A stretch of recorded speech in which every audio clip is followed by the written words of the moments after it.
your path's colder. You won't be the only one to cross over. Got time for a stride motion, gonna elevate and leave him out, cause I got the final boss glow up. Glad like I'm on that Oscar, bruh. Gonna hold that loss on ya, thinking that I was never enough. What's going on, DSG? It's your boy, Dr. Bradley, back at y'all with another video. And today, we got the Q&A.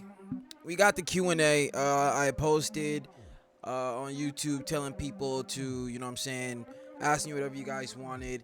I do a Q&A, and through those, I realized it had been like 2 years since my last Q&A. I didn't even remember I did one. So, there's that. So we're here now. And we're gonna be checking out these. I said Q&A video. I'll be answering questions asked under this post and make a video what y'all want to know, and y'all let me know what y'all want to know, so we're gonna get into what y'all want to know. First up, we've got, let's see here, Run Varkevasir 7289. That's a lot. What's your philosophy with songwriting? Nerdcore lyricism usually has a delicate balance in terms of referentialness, and people handle it in different ways. So I'm curious how you see it. Okay. Well, when it comes to me with songwriting, it really does depend on like how you want to put it together. Like if especially like when it's like nerdcore or like regular music, because you speak in reference to nerdcore in the second sentence, and it seems it's more general in the first sentence, so I'm going to kind of try to move in both directions here. I think that when it comes to the nerdcore raps, depending on the source material, I think it's important that through your lyrics to stay true to the source material. You know what I'm saying? Whether you decide to make it like a lot more closely related, like you say you're making a Sasuke rap and you actually say things like Sasuke this, he did that. Like if you decide to go on the narrative route, you know what I'm saying, if you want to do that, I feel like you gotta like keep it interesting, you know what I'm saying, since you're giving everything out like kind of blatantly. You gotta like use a lot more descriptive wording, maybe a little like more bar oriented stuff, things like that. And as far as like just regular rap, it's just, or regular music making, I'd say just as far as like whatever your song is about, it's about keeping the lyricism engaging, whether it's bars, just figurative wording, or just like powerful speech. I feel like you gotta keep it engaging, you know what I'm saying? So that's how I see that.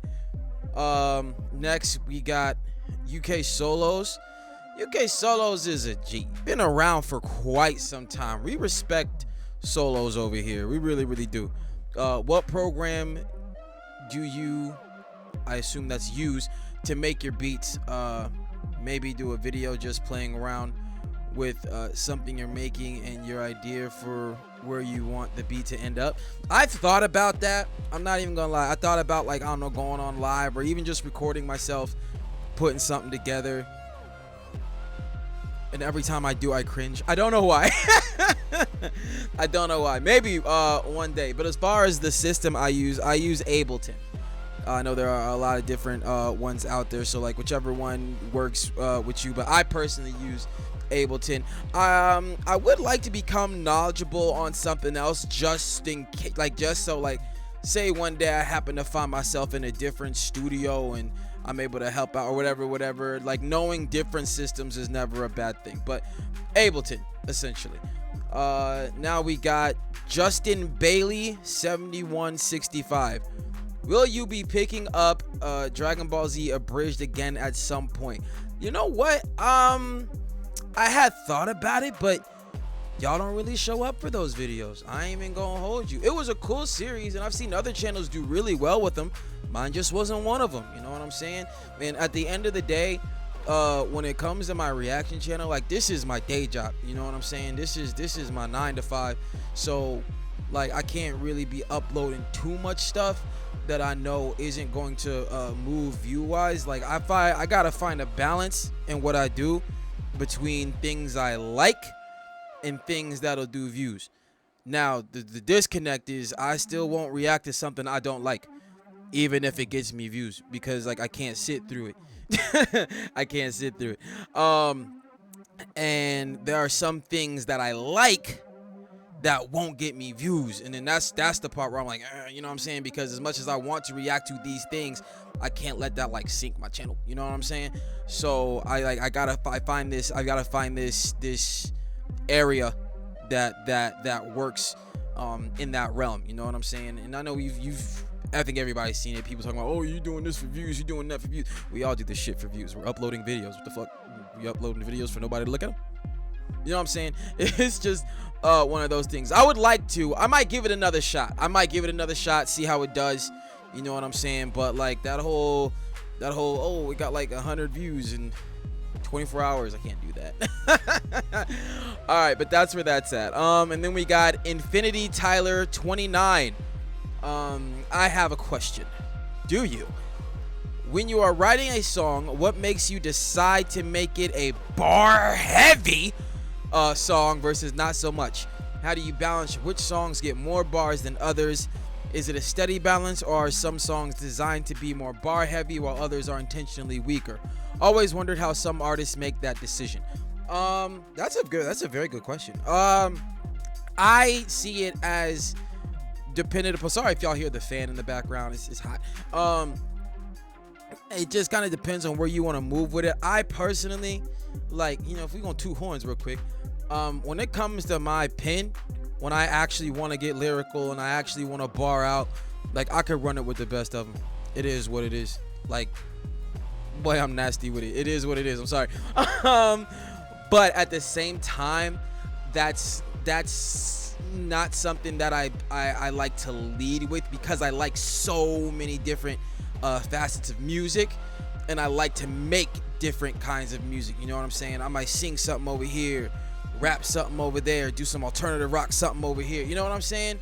And then y'all have heard stuff where I barred out and went crazy. Matter of fact, a nice little bar out I did was on Dig the Prophecy's his Tekken cipher, where I was I portrayed, what was the name?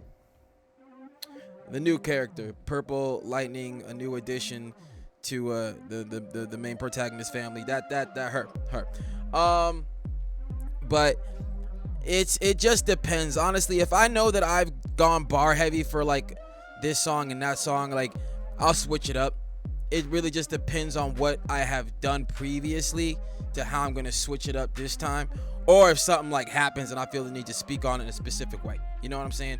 So, sorry, that's my answer for that one. Now we got Sir Knight.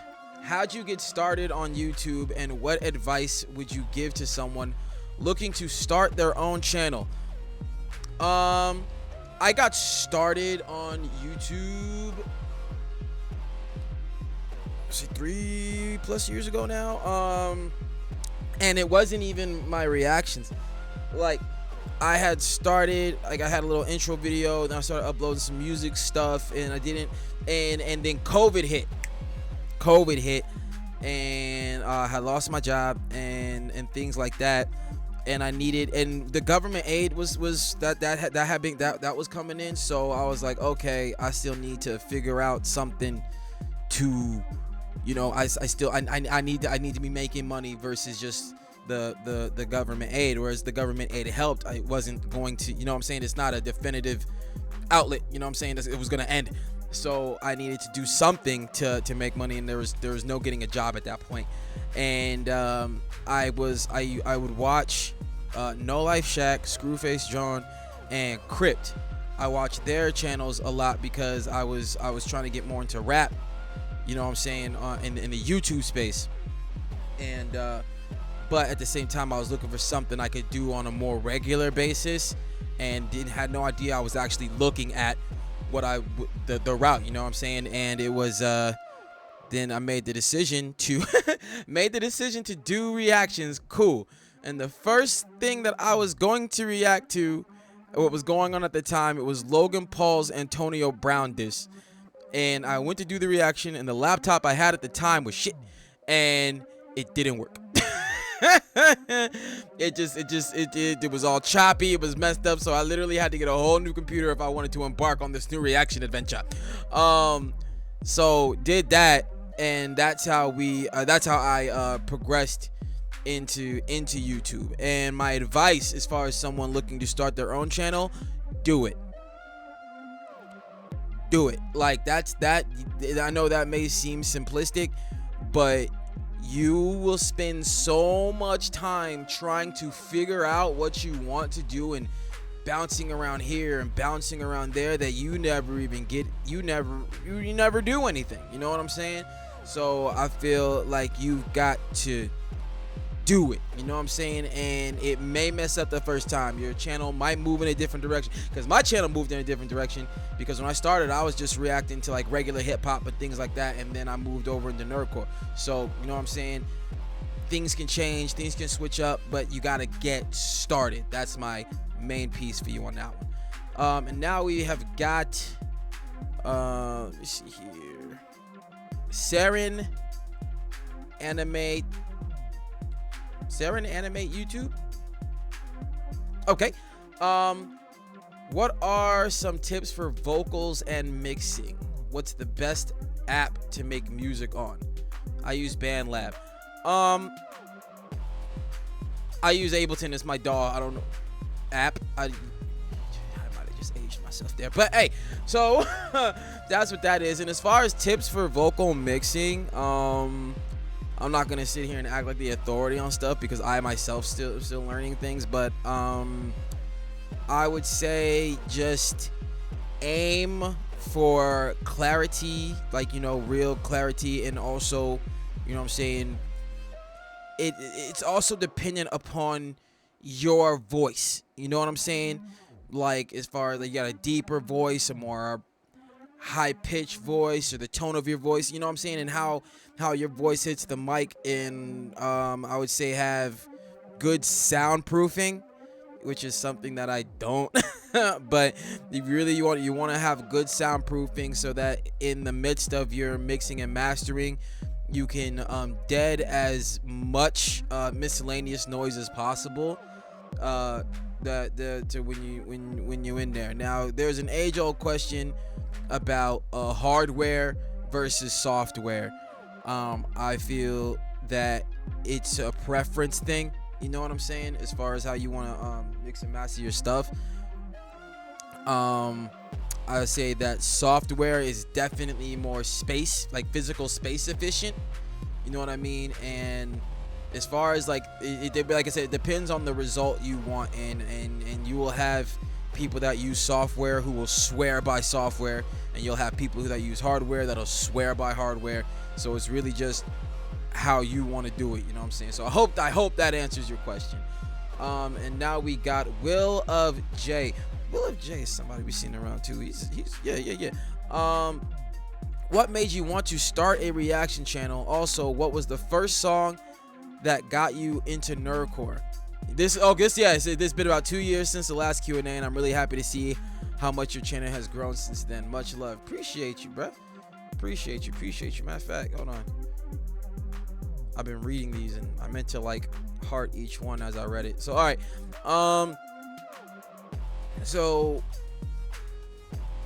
What made me want to start a reaction channel? Kind of went over this one, but you know, I still want to get through everyone's questions.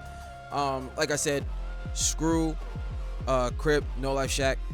Watching them is what sparked it in my head that, oh shit, you know what I'm saying? Like, this is the area that I want to be in as a rapper and a reactor. As a rapper, and I didn't mind being a reactor, and it was a good like day job type deal.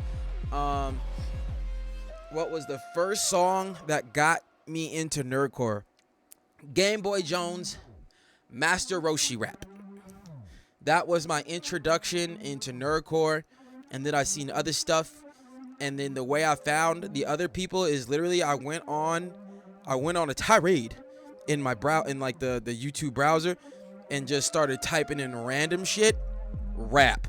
I was like, Marvel, rap, Vegeta, rap, this thing, rap, and then like it all just started, and I just got opened up to the entire freaking thing, and I was like, oh, so this is what we doing.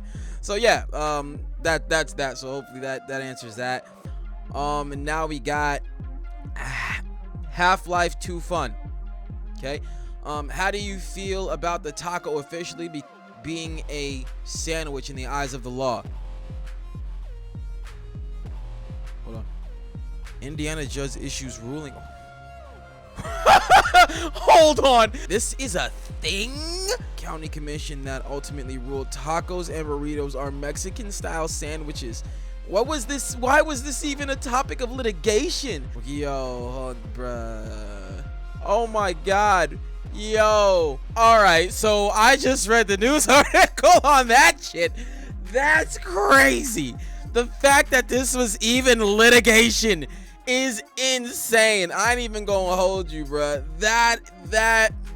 Wow. Well, for the purpose of the gentleman being able to get his restaurant, I guess, set up the way he wanted it, you know what I mean?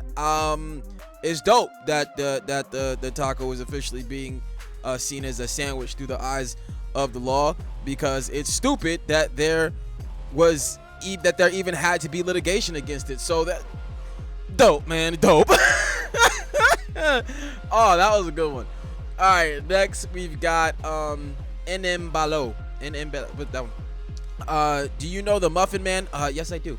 Now we've got Kangi is not hot. Yes, you are. You're very high. I have 2 questions. Who is your favorite nerdcore rapper?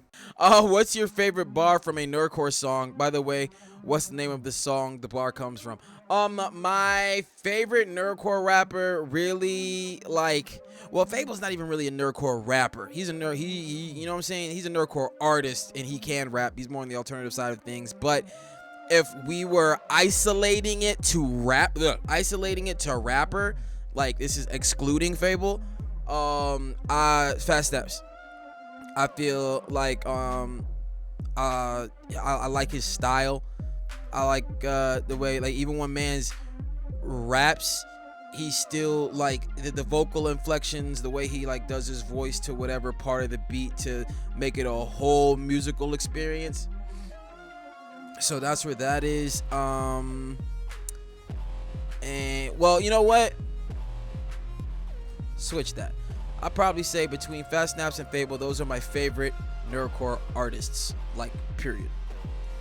But as far as specifically rapping, straight up rapping, that's probably hands down Damble. Man is insane. Insane. So there's that. And my favorite bar from a nerdcore song, I'd have to think. I don't know if this is my favorite one, but it's definitely up there. It was Cam Steady's Bakugo rap. No ice is on my wrist. Got ISIS on my wrist. That's settle shit. that was a dope bar. That was a dope bar. So there goes your answer to that. And now we've got a Dominique cool 2359. All right, who's on first? What's on second? I don't know on third base. Any chance you will react to more comedy skits? I don't know what that first part is. Yeah, actually. You're probably gonna start getting more like RDC World shit. We might see what's back up with Trey Rags and Long Beach, Trey Rags and Long Beach Griffey, bro. You know what? I want to be reacting to them, but sometimes they be hitting that red line area. You know what I'm saying? RDC keeps it. You know what I mean? So you probably might start seeing some more RDC skits on here. So there goes that. Moth 2008. Have you ever made a song you've been disappointed with? If so, which was it and why? Yes. My first nerdcore track that I made was a versus. Sounded horrible because I couldn't mix and master at all at that time. But it was a battle between Fire Force and My Hero characters, and I used the homophobe F-bomb. And oddly enough, initially, like, people liked the song, but then when it started, I want to say, working its way more into like the innards of the community, I think it was a Schwab. He had heard it and took massive offense to that word. And like, at that time, I was still new to the community, and I was coming from a regular rap like background. And when it came to like battles, as far as like I knew and was aware, it was like no holds barred. It don't matter what you're saying. This is a battle. This is what this is about. And that's how I approached it. And I was not yet fully aware of the community I was in. You know what I'm saying? Because I know that that's not me. Like I'm not gonna be against anybody for that. So like I definitely see where they was coming from at the time. And like I said, it came from where I was coming from, and it was a learning experience. You know what I'm saying? But I had hit Schwab up about it, apologized, all that good stuff, and he understood. So we moved from that. But that would be the one. That would most definitely be the one. And that's why, like, when I see other people like mess up and like racially or homophobically, and I can tell clearly that they're not racist or they're not homophobic, they just said some dumb shit right here. That's why you see me as like, I'm not really up in arms to go at anybody's neck, you know what I'm saying, unless they doing like some crazy shit, you know what I mean? That's why it's more easy for me to like be like, all right, bro, you know what I'm saying, you didn't mean that, get your apology out, let's move on. Because it was the same olive branch that was extended to me, so it's only right for me to pay something like that forward. You know what I mean? Especially like, because people say dumb shit sometimes, and it doesn't mean that this is your whole identity. You just you did something stupid real quick. But there's that. I wanted to answer that one. Do you think? Agua the Goat. Do you think you could react to some horror short films? You know what? I probably not on this channel, because it really has absolutely nothing to do with my content base, and YouTube is really unforgiving with shit like that. You know what I'm saying? So like, I sit here and react to something that probably wouldn't even break 100 views just because. I could do one to see how it would go, but pending how that one would move and how I think it would, be probably not. Do you see yourself becoming a nerdcore rapper? I'm also a huge fan. Thank you, Matt the West Posito 4522. We're gonna go ahead and reply to you with the Nerdcore, my Nerdcore music link there, because you might not have known I make music, which is admittedly kind of weird, because I like put like my songs at the beginning of every single reaction. But hey, if you don't know, you don't know. I shot you a link, and the answer to your question is yes. You know what I'm saying? And there's that. And now we're down to our last question. Starman Sean, who's one or two, if you want to add another, nerdcore artists that you would like to work with that you haven't worked with yet? Okay. Let me think, because I would like to work with everybody, but the truth is I'm not in a rush to work with anyone. I don't know why. I don't know why. Y'all see my channel, bro. My features is and that's my fault, bro. I don't reach out. That's something I have to work on, because I know off rip that there are several people that I could work with, and I think we do really, really good music, but I have an issue reaching out. It's an internal thing. I don't know, but that I would like to work with. You know what? Like, I think everybody, y'all all aware of like the Fables and the Snaps and thing. Y'all know I want to work with them. So let me give y'all somebody else that I think would be cool to work with. Dan Bull. Yeah, I want to work with Dan Bull. I want to slay a track with Dan Bull and Connor Quest, where the point of that shit is to snap, bar crazy, put it all out, like we're trying to outdo each other with each verse. I want to do something like that with Connor and Dan, because I feel like your pen can elevate when it's put against people who have elevated pens as well. You know what I'm saying? And it's not even on the weird diss shit. It's like y'all on the same track. Y'all trying to give it everything you got. So as far as artists I'd want to work with, in that sense, it would be Connor Quest and Dan Bull. I feel like we could drop something that would just lyrically decimate the scene. You know what I'm saying? That would be dope. So I hope that answers that question, and that is it for the Q&A, guys. Oh, woo, that mother. I didn't expect it to. Well, I'm gonna have cuts in here, so it probably ain't gonna be as long as what I'm looking at. But yeah, man, that's it. That's the take. Be sure to like, be sure to subscribe, follow me on all that there social media. I'll catch y'all next one, fam. Peace.